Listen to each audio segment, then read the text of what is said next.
So how many of you would agree with this following statement? Life is hard. Anybody disagree with that statement? No hands. All right, so that was easy. I think that's a universally agreed upon maxim. Life is hard. On so many different levels, it's just a grind, isn't it? It's just making it through is sort of sometimes the goal of some days or some weeks or some seasons in life. And so as we're now in week 8 of our series Complex, Job is also going to absolutely agree with that statement. Life is hard. We spent the last couple of weeks, as his friends have now come to join him in his suffering and sit with him in chapters 4 and 5. His friend Eliphaz has given his opening speech to Job. And as we discovered, pretty harsh words from a friend, pretty useful things that he said, unhelpful advice that he gives. And so now in chapter 6 and chapter 7, Job is going to respond to his friend Eliphaz here. And so in some ways, he's responding directly to his friend, yes, in these chapters. And also in some ways, he's connecting back to what he's already said in his opening lament. And he's going to talk to his friends. He's going to sort of talk to God, as we'll see. It's sort of a jumble here with Job and all of his emotions. But I think also he's had time to sort of think a little bit more as his friend's been talking about his situation. He's had time to maybe sit in his pain a little bit more. And so what Job is going to first declare in this section of Job is the harsh reality of life. That not only on really your best days are there unpredictabilities that make life difficult, even in good times, there's just things that happen, roadblocks, speed bumps, that you just can't predict and deal with all that's happening. But with what Job specifically is facing is really beyond comprehension. So let's start at the beginning of Job chapter 6 and look at how he opens his response to his friend Eliphaz here in Job 6, verses 1 through 4. Then Job answered and said, "Oh, that my vexation were weighed and all my calamity laid in the balances, for then it would be heavier than the sand of the sea. Therefore my words have been rash. For the arrows of the Almighty are in me. My spirit drinks their poison. The terrors of God are arrayed against me." So as you can tell, this is going to kind of be a darker message today, but we'll see some light at the end of our tunnel before we're done. But what Job is experiencing here, he's describing, this is more than I can handle. He says, my grief is so deep, if it were weighed on the scale would just break in pieces. It just couldn't handle the weight of what I'm carrying. The key word there in verse 1 is this word vexation.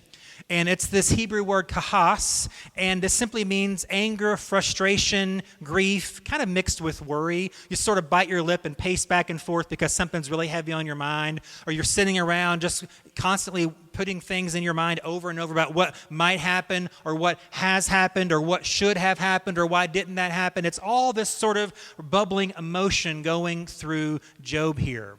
This is a fairly rare word in the Old Testament. It only comes up about 24 times in total. It's used in different types of contexts, and this specific way this word's used here only shows up in about 6 other verses in the entire Old Testament. Probably the most famous example other than this one is in 1 Samuel chapter 1, where this woman named Hannah expresses this word. And so I'll mention this. I have this book here. Our very own Pam Enderby has written a book based on this section that I'm going to talk about for just a minute. So if you want a really good sort of devotional take on this topic, ladies, you got this at the women's conference. And so men, if you're here and you don't have this, you can grab them. We have some on the table back there. But she does a great treatment of this story in 1 Samuel 1. But Hannah here is unable to bear children. That's her main issue that causes this vexation in her. And so she deals with the grief and emptiness, probably anger over this issue. This is really sort of a social no-no for her. And she can't help it, but it's still sort of a black mark against her. Not only that, but her husband has another wife, and she is on her case all the time, putting her down because she can't bear children to her husband. It's so shameful. It's so terrible. And so they go to the temple, the tabernacle at this time every year for prayer. And when Hannah goes this year, she is so weighed down. She is praying to God. She is agonizing, and she promises God, she vows God this. She says, God, if you will give me a son, I will give him back to you forever. what she says. But she's in this mode. I mean, she's probably ugly crying, and the mascara is running, and the snot's flowing, and she's just sort of in a, just here in a mass in a heap on the floor. And the priest sees her kind of in this condition, and he thinks that she's drunk. So he approaches her and says, whoa, no, we're not going to desecrate the tabernacle like that. Get out. But look at what Hannah says back to him. 1 Samuel 1:16. She says, do not regard your servant as a worthless woman, for all along I've been speaking out of my great anxiety and vexation. She uses the same word here that Job is using here in Job chapter 6. This deep grief, this anger, this frustration. And she makes this vow to God. She tells the priest that. He says, okay, go home. And so a year later, less than a year later, she has a son named Samuel. And then sometime after that, she takes Samuel back to the tabernacle and literally gives him to the Lord. He lives in the tabernacle with the priest and becomes what I really consider the first proper national prophet of the nation of Israel. But she's in this season of vexation just like Job has been here. And the main thing that Job is frustrated by is how he describes it basically is endless, meaningless agony. Go forward with me to Job chapter 7 now. We're going to go back and forth between these two chapters. I'm not going to say what numbers they are because I don't want the front row to freak out when I say those two numbers together. If you know, you know. But the beginning of Job chapter 7, let's go there and see. He describes endless, meaningless agony. Job chapter 7, verse 1. He says, has not man a hard service on earth? Are not his days like the days of a hired hand? Like a slave who longs for the shadow, like a hired hand who looks for his wages, so I'm allotted months of emptiness, and nights of misery are apportioned to me. When I lie down, I say, when shall I arise? But the night is long, and I toss and turn till dark. My flesh is clothed with worms and dirt. My skin hardens and then breaks out afresh. My days are swifter than a weaver's shuttle, and come to their end without hope. Remember that my life is a breath. My eye will never see good again. And then skip down to verse 16 of Job 7. He says, I loathe my life. I would not live forever. Leave me alone, for my days are a breath. This is the harsh reality of Job's life. These two main descriptions, he says, my days are meaningless. He described himself like a slave or a hired hand. But what he looks at, though, even the slave gets a break at night. He's like, I don't get a break at night. The hired hand, they're worked like a dog, but at the end of the day, they get their wages. I'm here receiving nothing from my suffering. I don't see any point to it. I don't see any meaning in it, and so it takes him deeper into this place. He describes months of emptiness, no meaning, no purpose, no payoff. And then on top of that, it's not just that they're meaningless, but that they're endless, he says. He has long days and even longer nights. He sort of tosses and turns all night. Maybe you've been here before. As soon as you start to doze off, the alarm clock goes off. As soon as your body relaxes, it's like, oh no, that was the best I could do without clearing my throat. Sorry. So they're endless. Days are endless. Nights are endless. There's no relief for him. And at the same time, though, it seems like these would go against each other. But at the exact same time, he's saying the days are flying by. It's because of the meaninglessness of his suffering that he senses right now. It seems like it's going on forever. When I look back, it's like, whoa, days are going without any hope in the future here. And in verse 16, he says, I loathe my life. It's the harsh reality for Job. Now, when you face situations, do you ever just wish you could escape from it all? Or at least, sort of like Job here, you just wish you could get some relief. It's just a little bit of ease from what I'm dealing with. Job declares this harsh reality of life. And then, in that way, he also now will describe for us in these same chapters this desire for relief from reality. He just wants some relief. Just take the foot off the gas just a little bit here. The question is, though, can he find relief? And if he can, where can he find it?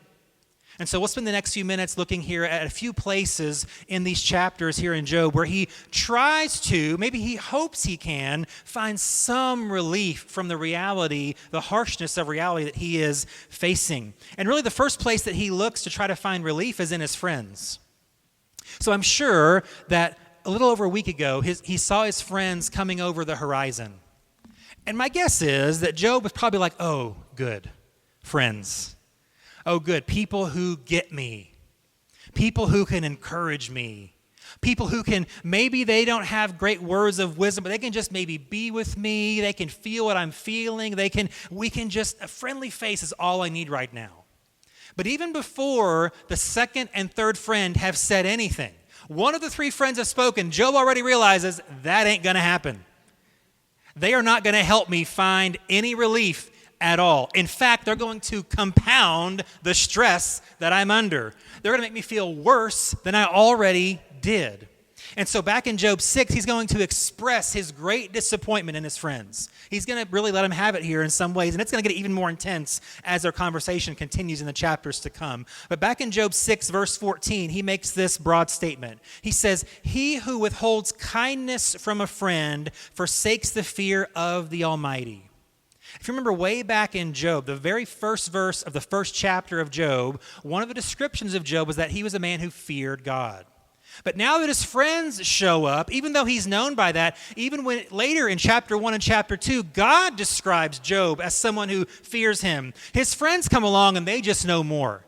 They can see through the facade of Job. They can, no, again, like last week, your wickedness has caused this. You deserve it. You must be sinful, wicked, and evil. And so what Job now says to them is, no, you're not showing fear of God because you've withheld kindness from a friend.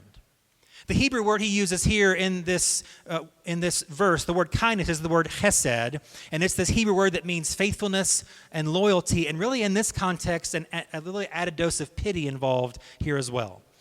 I would argue that this is one of the most important words in the entire Old Testament, chesed.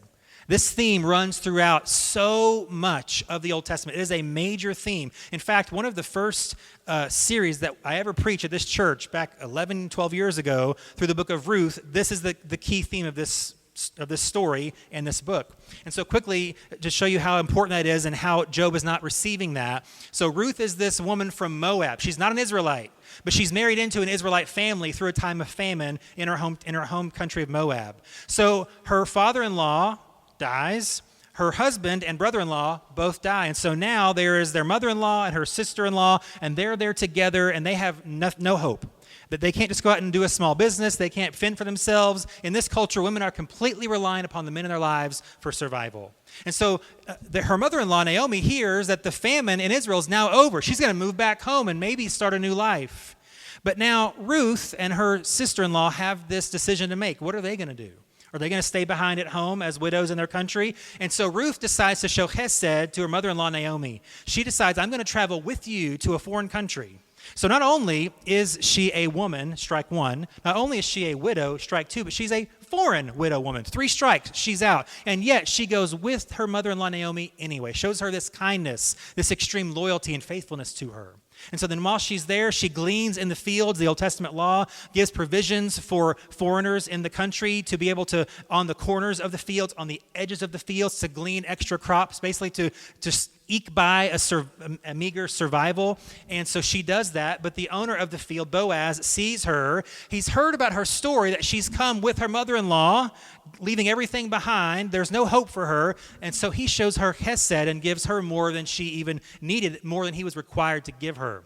And then they sort of had this sort of kind of love story going on, but really what he's doing, she proposes marriage to him. He's like, no, that's not how this works. Get off your knee, And then he proposes marriage to her. They live happily ever after. It's all about this chesed. They show this love, this loyalty, this kindness, this faithfulness to each other. And these, in this story of Ruth, are strangers at the beginning doing this for one another. And so the sad thing about Job is, if strangers, in Ruth's case, can show this to one another, why can't Job's best friends show this to him? That's why he's so disappointed in them. You've withheld kindness from a friend, and he's exposing that they are not as righteous as they might appear and pretend to be. And then later in chapter 6 of Job here, he uses an image to show his disappointment. It's a beautiful part, so I wanted to read it, and then we'll explain what it means and why it's such a big deal. But Job 6, verses 15 through 20, there's this imagery he uses to express his disappointment in his friends here. He says this, "My brothers are treacherous as a torrent bed, as torrential streams that pass away. which are dark with ice, and where the snow hides itself. When they melt, they disappear. When it is hot, they vanish from their place. The caravans turn aside from their course. They go up into the waste and perish. The caravans of Tema look. The travelers of Sheba hope. They are ashamed because they were confident. They come here and are disappointed. So we usually think of the Middle East, where this story takes place and where the stories in the Bible take place, as like hot desert sand, nothing there. However, there are many areas of the Middle East, it's a large region, that are fertile, that are green. There are even mountainous regions in the Middle East with snow on top of them. Here's an example of that. These are the Zagros Mountains in Iran. Would you imagine that's in the Middle East? It's nuts, but it is. It's there. So Job is describing here that what caravans would do is they would pass by at certain times of the year. As the snow melts, it's going to make these streams of fresh water in the desert. It's going to be pretty handy to know where they are. But he's describing, he says, so again, when my friends came, I thought, oh great, streams, comfort, pity, help. And then what happens is when the caravan, they're passing through, they run out of water, and one guy in the caravan happens to say, hey, a few miles back where we already came from, I think there's going to be a stream from the mountain. But then they travel backwards to where they came from, and they discover the water has dried up, and they're embarrassed, they're disappointed, there's nothing there. Job is saying, that's what my friends are like. They showed up, I thought, yes, relief from reality, and yet it's dried up. There's no relief from them. There's no hope from them. There's no help from them at all. This imagery is a beautiful way to describe how he feels about his friends. Really, what he's describing is he's surrounded by friends, but he still feels alone. You ever been there before? It's a terrible place to be, where the people who should be in your corner just don't care. They're not there. They're maybe unaware of how blind they are to your situation, but it just leaves you feeling terrible. And then further on in Job 6, he gets even more vulnerable with his friends. So go down to Job 6, 22 and 23. He just gets really honest with them. He says this, have I said, make me a gift? Or from your wealth offer a bribe for me? Or deliver me from the adversary's hand? Or redeem me from the hand of the ruthless? Job's saying, I haven't asked you guys for anything. I didn't even ask you to come. I mean, the book of Job earlier says when his friends heard what had happened, there's no indication he sent out a note saying, hey, come help me. They heard through the grapevine what's happened. We're going to go visit him. He's saying, I'm not asking anything from you, and yet I feel like I'm being such an inconvenience to you. It's not fair how you're treating me. I'm the one suffering. You're making it worse. You're treating me like an enemy almost here. And then in verse 28, he finishes this sort of statement here, and he tells them, here's all I ever wanted. Job 6:28, he says, but now be pleased to look at me, for I will not lie to your face. This sort of gets back to the overall issue with Job's friends. The major mistake they make in all the things that they do that are wrong and say that are wrong is they saw him as a problem to solve instead of a friend to love. They're trying to figure out philosophically why this has happened. That's not what I need right now, guys. They're trying to figure out religiously, how did you sin? That might be helpful if that were true, but it's not. Can we skip to what's going to be? Can you just be there for me? Can you just help me get some relief here? Can you just be comforters? You're miserable comforters. He's going to say that in a few chapters later on. He said, the only thing I ask of you is look at me. See me. They were so concerned with the specifics and the details and who did what, they just look right past him the entire time. They talk right past him the entire time. So unfortunately, the friends that should have given some kind of relief to Job actually make things worse. It's a terrible shame that Job could not find relief in his friends. So then Job's looking around and he's thinking, I can't find relief anywhere in this life. So then he's thinking, maybe I can find relief in the afterlife. If I can't find any relief here, maybe in the life that is yet to come, I'll find some kind of relief. So back over to Job chapter 7 again, Job 7, verses 8 through 10, he describes how he might find relief this way. Job chapter 7, verse 8, the eye of him who sees me will behold me no more. While your eyes are on me, I shall be gone. As the cloud fades and vanishes, so he who goes down to Sheol does not come up. He returns no more to his house, nor does his place know him anymore. So Job is saying here, I may never get relief in this life, but maybe I'll find relief in the afterlife. It's sort of a strange parallel here, but just hang with me. It's sort of the same thing that Hamlet says in the middle of that play by Shakespeare. I get it. It's weird, but just hang with me. Because Hamlet believes in this play that his father's been murdered by his uncle, and so he's trying to investigate, figure out, he's pretending to go mad to try to play this character so he can sneak around and try to get more information. And so then in the middle, in it's Act 3, Scene 1, he makes this famous to be or not to be speech, okay?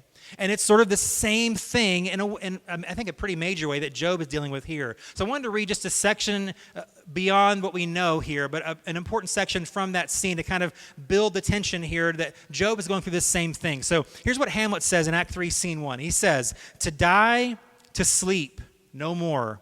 And by a sleep, to say we end the heartache and the thousand natural shocks that flesh is heir to. 'Tis a consummation devoutly to be wished. To die, to sleep, perchance to dream. Aye, there's the rub." So it's the same idea. Maybe I could find relief in the afterlife. Maybe what's out there is going to be better than what's here. The problem for Hamlet, and the problem really for Job, is there is so much mystery around the afterlife for Job, he's not quite sure if it's going to be better or not. So again, another Hebrew word here. We're learning some Hebrew today, several words here. I didn't realize even until just now how much this was, but I think this is the last one. The key word here that he uses is Sheol. So this is the grave, the pit, the underworld. There's a lot that happens in the understanding or the development of the idea of the afterlife in Jewish belief. And if you remember, we started at the beginning, it seems very plausible that Job is very early, like pre-Moses, pre-law, all of that. So he's got a very, very, very basic understanding, we would assume, of what the afterlife looks like. So much mystery to him. So let me just kind of go through quickly a bit of what his belief would be, how it develops over time, how we should maybe view what the Bible says about the afterlife, especially in the Old Testament and right around the time of the Gospels. So the earliest mention of Sheol, even in Genesis, it appears their belief, and probably Job's belief, is that the afterlife is just sort of one big place where all the dead people just sort of end up. It's also known as the abode of the dead. So it's a place of finality. It is the end. It's known as a place of darkness. In many ways, it's known as separation from God in many major ways. And so we see that here in Job 7. Let's look at a couple other scriptures from other wisdom literature here to see the same idea. Psalm 6, verse 5, it says, "For in death there is no remembrance of you, of God. In Sheol, who will give you praise?" So it's final. There's no presence of God there. And this is a psalmist talking about this, so we'd assume a righteous person. But they had this view, this final sort of finality of death, this one place we go, the place of the dead. Ecclesiastes 9 verse 10 says, "Whatever your hand finds to do, do it with all your might, for there is no work or thought or knowledge or wisdom in Sheol to which you are going." So they don't have this place like we would think of at this time. Job, I don't think, does either, of sort of this paradise aspect of Sheol. It's like everybody dies and that's just kind of it. And so if that's all there is, Job's thinking, okay, maybe there's going to be some relief in that, but maybe not. Maybe it's going to be worse than I think. I just don't know much about anything about this idea of Sheol. Now, somewhere along the way, probably exile and after, there's a bit more of understanding of sort of a separation of Sheol, sort of maybe a good place and a bad place sort of thing going on. Daniel 12, verse 2. So Daniel, during the Babylonian exile at the end of this, or the beginning of the 6th century BC, he writes this: "Many of those who sleep in the dust of the earth shall awake, some to everlasting life, and some to shame and everlasting contempt." So again, we see over time a development of sort of good area of Sheol, bad area of Sheol, place you want to be, place you don't want to be, place for the good, place for the wicked. And then Jesus' teachings also show this separation. So he tells in the Gospel of Luke, chapter 16, he tells the parable of a rich man and Lazarus, a beggar. And so the story goes that this rich man had all this and lived a great life of luxury, and this beggar named Lazarus, not his friend he rises from the dead, just this man Lazarus, he's a beggar who sits at the rich man's gate, but it seems the rich man just sort of ignores him over and over and over again. And so Jesus says this in Luke 16:22, "Finally the poor man died and and was carried by the angels to sit beside Abraham at the heavenly banquet. So he's dead, but he's kind of in a good place here. The rich man also died and was buried, and he went to the place of the dead. There in torment, so not good, he saw Abraham in the far distance with Lazarus at his side. So we see, even in the teachings of Jesus, a bit of more of an advancement of the Sheol, more than what Job would have known. And then, to finish this parable, the rich man is in agony and anguish in this heat, in this fire, and he says, Abraham, will you send Lazarus to just dip his finger in water and touch it to my tongue to give me some relief? He's looking for relief in the afterlife too. And Abraham in this story tells him, nope. He's like, you lived your time of luxury. That's it. You ignored him. Now I'm going to let him ignore you. And so then here's what Jesus says in verse 26. He says, and besides, there is a great chasm separating us. No one can cross over to you from here, and no one can cross over to us from there. So there's this separation now that we see in the teachings of Jesus in the afterlife that Job may not have seen. We have, I think, much more hope in the afterlife than Job would have. So for him to even think, like that's how bad his situation was. For him to think, okay, this may be even worse, but it's worth the risk. It's worth a shot. If I can just die, maybe I'll suffer less. Maybe I'll be in less pain than I am now. That's a big thing for him to do. And so it continues to develop here until we get really into John's revelation of Jesus and seeing sort of the end of days. But remember, Job doesn't have this understanding. And even with the understanding that we think we have about the afterlife, there are things that we just do not know. There are things that we just cannot know because we haven't been there, done that, don't have a t-shirt yet. So Job's really thinking out loud here. He's hoping against hope that maybe the afterlife will give me some relief. I don't have anything here to give me any hope. I don't have anything here to take the edge off. I need something there. He's hoping against hope that it's better than this life, but there's no guarantee. But really what he's showing us with that is that the afterlife, I don't want us to view the afterlife this way either. The afterlife is not just an escape from the pain of this life. It's a pretty low view of the afterlife, okay? Better than this life. It's actually way, way, way better than that. And the reason it is because of who we will be with in that afterlife. And that leads us to the final place in which Job finally decides to try to place his hope. He tries to find relief in God. Ultimately, he has nowhere else to go. So back to Job chapter 6, verses 8 through 10. Here's what he says. Oh, that I might have my request, and that God would fulfill my hope, that it would please God to crush me, that he would let loose his hands and cut me off. This would be my comfort. I would even exult in pain unsparing, for I have not denied the words of the Holy One. Job finally looks for relief from God. He says it would fulfill my hope. It would be my comfort. He even says it would please God to crush him. If you remember back in verse 4 of chapter 6, he says, the arrows of the Almighty are in me. So Job has, we'll look at this more in a future week, but Job has such a deep and extreme view of God's sovereignty. It just blows our mind. He's acknowledging that God has done something to him, or has at least allowed these things to happen to him. Although he would know he's known for being righteous and upright and blameless and fearing God and turning from evil, as chapter 1 tells us, he believes in God's complete control even in his pain and loss. So even though he says in verse 4, his arrows are pointed in me, the poison is in me, a few verses later he says, I want to go to him with my request. That's sovereignty at work. He believes that God has caused or allowed his pain and loss. Even if he can't make sense of it, he still trusts in God's sovereignty. And here in verse 8, he talks about his request. As we will see in future weeks more clearly, his only request from God is to sort of have an audience in his courtroom. He wants his day in court with God, to tell God ask God some questions, try to get some information. He just wants to talk with God. That's his only request that he has here. And if you remember, we looked at some verses he directed toward his friends later in chapter 6. It's a lot of what Job says can be in a few categories. Some things are directly to his friends only. Some things may be directly to God only. But some things, I think including this passage here, can be seen to be directed at both. So we've already said, he told his friends, I haven't asked you for anything. I haven't wanted anything from you. Just look at me. It's also possible, I would say likely, that he's directing this to God as well. So let's look at it again through this lens. Job 6:22 and 23. Job says, have I said, make me a gift, or from your wealth offer a bribe for me, or deliver me from the adversary's hand, or redeem me from the hand of the ruthless? Verse 28, but now be pleased to look at me, for I will not lie to your face. I think Job is addressing God here.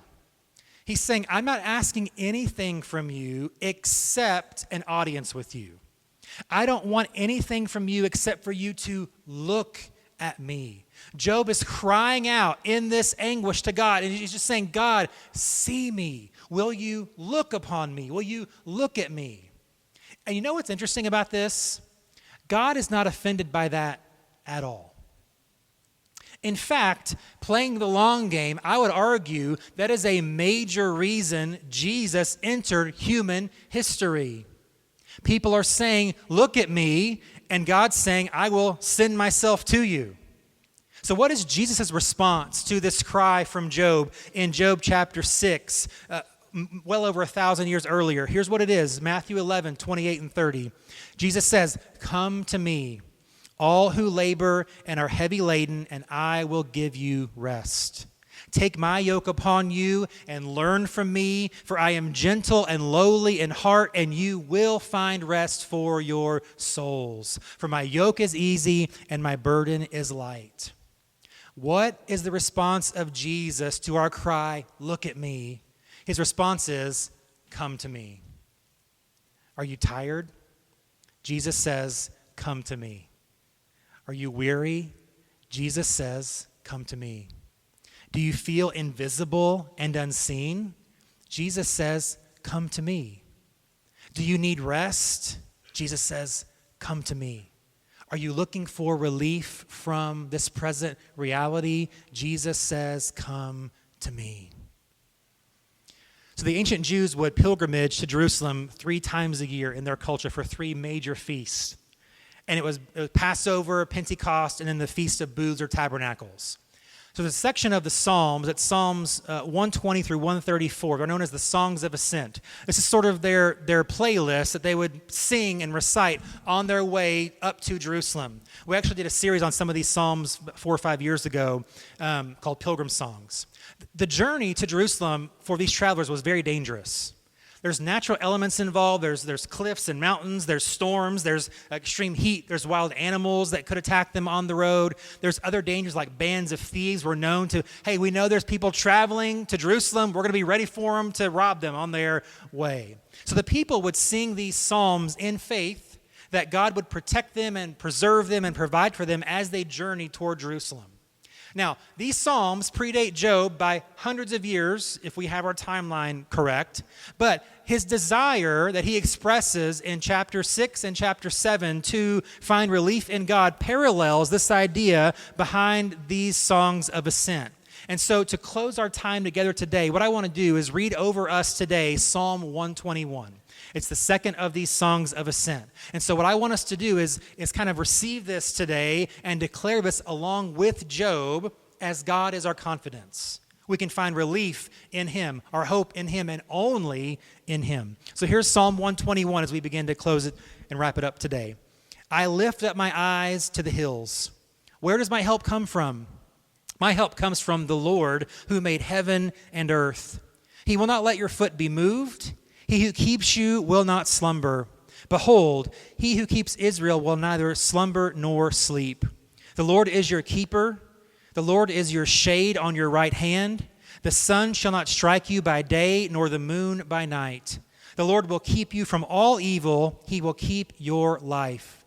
The Lord will keep your going out and your coming in from this time forth and forevermore. In life, there are dangers. There is unpredictability. Tragedy could be just one moment away. Even on your best days, you're probably tired and discouraged. But the good news is, like Job, we can find relief in God. We look to the hills where there's danger. There could be an animal. There could be a thief. But where does my help come from? Where does my relief come from? It comes from the Lord, the maker of heaven and earth. That is our relief from reality. Let's pray as we close today. God, I am sure that there are many here today who are looking and longing for relief. The harsh reality of life has just hit them in the gut yet again. It struck them between the eyes yet again. And so we, like Job, where can I find relief? Where can I find hope? Where can I just get a moment of rest here? And so we pray that we would look to you. Hopefully we have better friends than Job did, but even they are limited in the relief they can give us. We do have hope in the life that is yet to come. We believe that we maybe know more about it than Job did, and so we do long for that day where there will be no more tears and crying and sadness and pain. But even then, that's still then, and this is now. That's going to be great then, but how do I get relief now? God, you promise, you are our relief. As Job declared, I can find it in him. Remind us of that today, that you are the only source of lasting relief. May we hear and respond to those words of Jesus, come to me. May we find rest in him and relief in him. But with that comes a challenge. The challenge is, may we stop long enough to find him. May we stop trying to figure it out long enough to just go to him. May we sit there long enough to rest in him. That's the challenge. Because we're too often trying to do it on our own. We're trying to be too self-reliant. But no, we want to just say, yes, Jesus, I will come to you. Thank you, God, that you are the relief that I need. May we sense your presence even this week in that relief. May we walk in your power this week in that relief like never before, and sense your presence in us and through us. Thank you for all those here today. Thank you for all the fathers here today. Give us all a great day, a great week this week in your presence, resting in you. In Jesus' name we pray. Amen.